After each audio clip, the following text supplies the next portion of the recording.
Hey you guys, it's your girl Antoinette, and today I'll be coming at you with a video, and it's called Truth About the Irish, First Slaves Brought to the Americas. So I knew like all like the countries and everybody had like a part in slavery and them bringing them over here. But I really never kind of heard anything about the Irish people though. But I mean, you live and you learn, and I just want to see what really happened with that part, cause I'm just not, well, I ain't really kind of get it. So don't forget to like, comment, and subscribe. Turn notifications on so you can see me. Let's get into this video.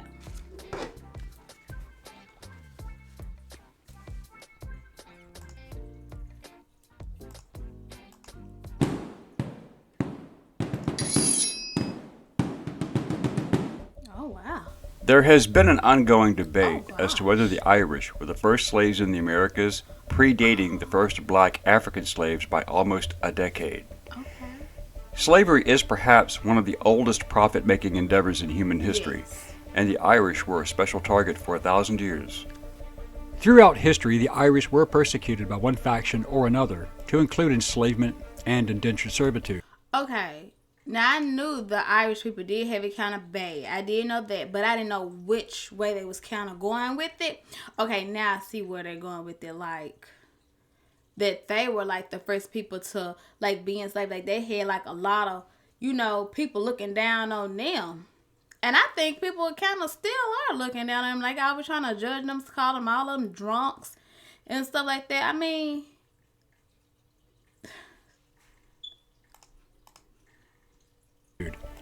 When did the Irish first become slaves? How long did the selling of the Irish continue? okay, yes. Who was responsible? Hello, I'm Colin Heaton, former soldier, Marine Corps scout sniper, history professor, historian, and book author, and we will answer these questions and other. Well, we know who not to mess with, Mr. Sniper. He look like he done seen some things and done some too. Issues on this segment of Forgotten History.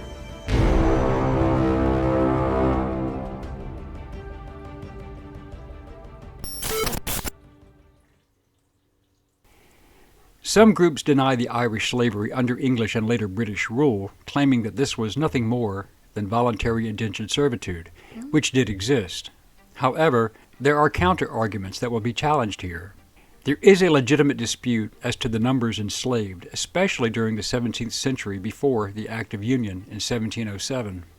The official British legal terminology used was indentured servants, whether the servants in question had willingly signed the indenture contract to emigrate to the Americas or were first to go. Many were forced. Therefore, those transported unwillingly and effectively sold were not considered to be indentured. This included political prisoners, vagrants, convicts, political activists, thieves, prostitutes, or people who had been defined as undesirable by the English government. Oh, gosh. The Irish introduction to slavery was during the first Viking raids in the year 795, lasting through the mid-9th century. This period saw the... Like, I need to do, like, my history on, like, Vikings, like... Because, like, when you think about Vikings, you always kind of think about, like, the big man, like, how they got in this picture right here. And, like, just, like, you know how, like, they have, like, on Disney and stuff like that? Because we all know how some things can be wrong or bellowed a little bit. just tinkered with and stuff in areas. The Irish killed and enslaved. Just like many other societies, the Vikings attacked. Most of these early raids were along the northern and eastern coast using hit-and-run tactics. The Vikings would then flee with treasure and slaves and return to either their holdings in Scotland or back to Norway. Usually, many slaves who were of value were ransomed back to their families, but others remained in captivity. Then, from the year 837 onward, larger targets such as the greater monastic towns of Armagh, Glendalough, Kildare, Slane, Clonard, and Clonmacnoise, and Lismore were hit by larger forces. These large-scale raids generally spared the smaller local churches and villages far inland, but slaves were still taken, mostly to Scotland and Iceland. In 875, Irish slaves in Iceland launched Europe's largest slave rebellion since the end of the Roman Empire, when Hrólfr Hjalmarsson's slaves killed him and fled to Vestmannaeyjar. In 841, the port that became known as Dublin was taken and occupied by both Olaf and Ivar the Boneless, and by 853, this part of Ireland was a Norse trading center, and slaves were a large part of it. The slave trade did not stop with Ivar's death in 873. Finally, in 902, driven out of Dublin by the combined forces of Brege and Leinster, but the Vikings came back in 914 and reclaimed all the territory, taking more slaves. But Irish resistance was not over. In 980, the Irish, under Mael Sechnal Mac Domhnall, king of Meath, fought and managed to defeat the Vikings and freed all of their slaves. Some Vikings who remained assimilated and adapted to Christianity and became part of Irish society. Okay. The final nail in the coffin regarding Vikings holding land and taking slaves was in 1014 at the Battle of Clontarf, when Brian Boru, High King of Ireland, attacked Dublin, aided by his allies, the Limerick Vikings. They fought other Irish allied to the local Vikings in Dublin, and Boru's force won, and all the slaves were again freed, thus ending the legacy of constant Norse raids, whether from Danes or Norwegians. The period forced enslavement and severity ended a century after the Norman invasion of England in October 1066. Subsequent Norman rulers of England eyed Ireland, and slavery in its true form was abolished in 1102. In 1155, Okay, at least they did get like they slavery. I mean, like, yeah, it took like years and stuff like that for it, but I don't think it still was like as long as the blacks was though. Cause I mean, it was a long time.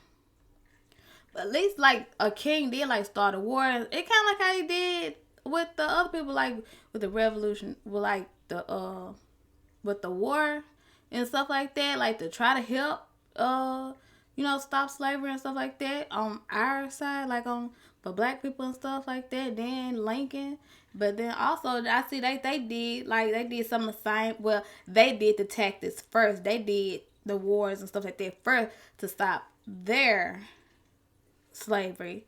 And okay, I see how history repeats itself. Pope Adrian IV supposedly gave Henry II of England a papal bull, granting the king the authority to invade Ireland. However, many historians believe that this authorization was a forgery. Regardless, Henry II of England faced excommunication for the murder of Thomas à Becket, the Archbishop of Canterbury. Oh, look at him. So it is possible. However, Adrian's successor, Pope Alexander III, granted the lands of Ireland to Henry II, although it was not his land to give. Right. The Norman conquest of England and Ireland were cataclysmic events that would shape Ireland's as well as world history and create tensions with England for the next 800 years.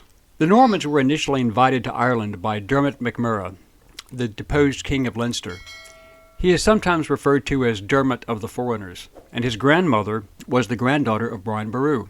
In October 1171, King Henry II landed in Ireland and allowed Dermot to recruit soldiers and mercenaries, as Ireland was made up of several kingdoms at war with each other. The city of Dublin and the surrounding area were under Norman occupation and would be called the Pale, or the safe zone. Going beyond that was considered foolish, hence the term we use today, going beyond the pale. But the Normans ended the practice of slavery in Ireland, but not serfdom, for at least a few hundred years. Despite the Norman abolishment of slavery, serfdom was still alive and well. Serfs were, unlike slaves, bound to the land, and the land meant everything. So selling people into slavery would have left no one to farm and conduct agriculture. Following the Battle of Kinsale, in 1601, when the Irish and Spanish alliance was defeated, the Irish aristocracy fled to Europe, but the commoners remained, and they left a power vacuum filled by English nobles. Reports vary, and the numbers are in dispute, but the high number is that English forces had 30,000 captured Irish and Spanish soldiers. Other sources say half that number, around 15,000, were engaged, with 7,000 to 8,000 being captured. The Spanish allies were allowed to leave, but not the Irish. In 1603 Oh, or wow. 1604, King James I of England, crowned on March 23, 1603, reportedly issued the order of banishment. This allowed those Irish captured to be sold, a permanent banishment. After nearly a decade, the king gave permission for the English Governor-General to collect and sell the captured Irish soldiers as slaves and send them to the New World in the Americas. Oh, In wow. 1612, the first recorded Irish slaves were sold, possibly to the Portuguese, and taken to the Amazon River Basin, in their colony in modern-day Brazil. This brought them to the New World. There has been some dispute as to whether these people were indentured servants or slaves, but it is clear that they were forced out of Ireland to the New World, so it seems illogical and ridiculous to assume that they went voluntarily, hence the status of slaves. It has been Right. chronicled that in 1625, James I's son, Ain't nobody just gonna go to somewhere else say, oh, hey, I want to be your slave. Just in case y'all didn't have anything to do, just let me know. I just want to be a slave. God, ain't nobody try. Charles Somebody wanna I do issued the that. decree, and it may be possible before his death in March 1625, but given the timeline on James's death, it would appear that his son, Charles, probably did issue the royal decree authorizing the Irish slaves. This included prisoners captured, those deemed to be common criminals, and rabble-rousers who were sold. They were to become the property of the English plantation owners in the North American colonies. As a result, tens of thousands of Irish men and women were sent to the Eastern American colonies, as well as Guyana, Antigua, and Montserrat. As well, between 1629 and 1632, as other Caribbean locations over the next few decades were infiltrated, but the exact number may never be known. By 1637, approximately 69% of the population of Montserrat were Irish. Many were indentured servants, yet some were slaves. The rationale was simple. Black slaves had to be purchased at a cost of around 20 to 50 pounds sterling, a huge sum of money in those days. However, Irish slaves were sold for 900 pounds of cotton per person, but also traded for tobacco and indigo in a straight barter system. It would appear that the Irish then became the largest source of slaves for English slave traders and plantation owners at that time, far surpassing the African slave trade until the early to mid-1700s. Between 1641, during the Irish Rebellion, to 1652, it has been stated that over 550,000 Irish were killed by English forces, and 300,000 more were sold as slaves, mostly military-aged men. Their children, especially women and girls, were sold and considered quite valuable in the domestic service roles. The greatest perpetrator of this was Oliver Cromwell, who defeated Charles I in 1649 during the English Civil War and had him executed. Cromwell, as Lord Protector, waged a ruthless war against the Irish, starting in 1649. By 1650, it is claimed that nearly 29,000 Irish were sold to planters in St. Kitts. During the decade of the 1650s, it is also claimed, as well as disputed, that around 100,000 Irish children, generally from 10 to 14 years of age, were taken from their parents and were also sold, and sold themselves also as slaves or indentured servants in the West Indies, Virginia, the Carolinas, and New England. So they wanted to just sell themselves for slaves? Like, dang. It was that bad. I mean, was all of this they was doing, trying to make, all this they was making America? How? Like, well, I know how, but why? I mean, gosh, this is a lot. It is also claimed that between 1651 and 1660, the Irish slaves far outnumbered the colonists in all areas. In 1652, Cromwell ordered that 12,000 Irish were to be sold to Barbados, and those numbers are not in dispute, only their status. On 1 May 1654, his "To Hell or to Connaught" proclamation was issued during the Act of Settlement of 1662. This was when the English began confiscating all Irish-held lands, and the native Irish were relocated west of the Shannon River. Those who resisted were sent to the West Indies as slaves or executed. His own words proclaimed, quote, "Those who fail to transplant themselves into Connaught or County Clare within 6 months, shall be attainted of high treason, or to be sent to America, or other parts beyond the seas. Those banished who return ought to suffer the pains of death as felons by virtue of this act without benefit of clergy." End quote. The English could kill the Irish without penalty, but selling them offered great profit. It is claimed that over 80,000 more Irish were sold, with 52,000 going to the colonies of Barbados and Virginia, but again we cannot verify the exact numbers. Many argue that these were indentured servants, not slaves, yet there are no records of contracts between those forcibly removed and their benefactors. One may assume that, given the barter system of using tobacco and cotton as a trade item for workers, that these deported Irish were, in fact, slaves. In 1656, the Council of State ordered the roundup of 1,000 Irish girls and 1,000 Irish boys in their early teens, even some children, to be rounded up and sold to Jamaican planters.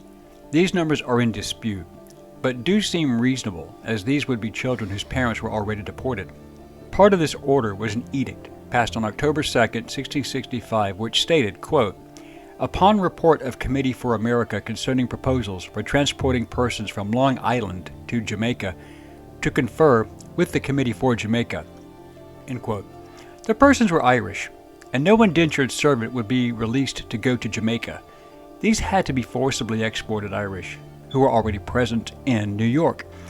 In fact, some of the English receiving these Irish slaves seemed rather concerned, hence this following report, quote, "Commission appointing Cornelius Holland, Colonel Owen Rowe, Sir Thomas Roth, and 14 others accompany, by the name of the Governor and Company of the City of London, for the plantation of the Somers Islands, to take into consideration the present condition of those plantations, many well-affected persons there having been much oppressed and unjustly dealt with in relation to matters of conscience." End quote. Whitehall, 1653, June 28th. This situation, with the forcibly removed Irish not being a people to take subjugation lightly, appeared to have created the fear of an uprising, and this seems to be explained in the Whitehall document from November 18th, 1656. Quote, "The Council of State to Captain Wilkinson. Importance of the Somers Islands to the interest of the Commonwealth. Supposition that the Spaniards will endeavor to get a footing there. Doubtful that a principle of disaffection may yet be retained by some of the inhabitants.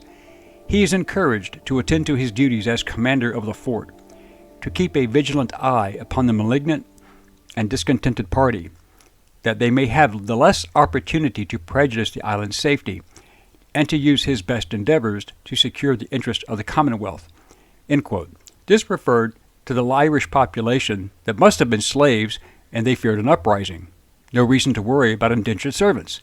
So, whether one accepts the reality of Irish slavery or not, the fact remains that there were Irish people forced into slavery. Yes. However, the exact numbers may never be known. No, you're not going to know. We hope you enjoyed this segment of Forgotten History. Please click like and subscribe for free.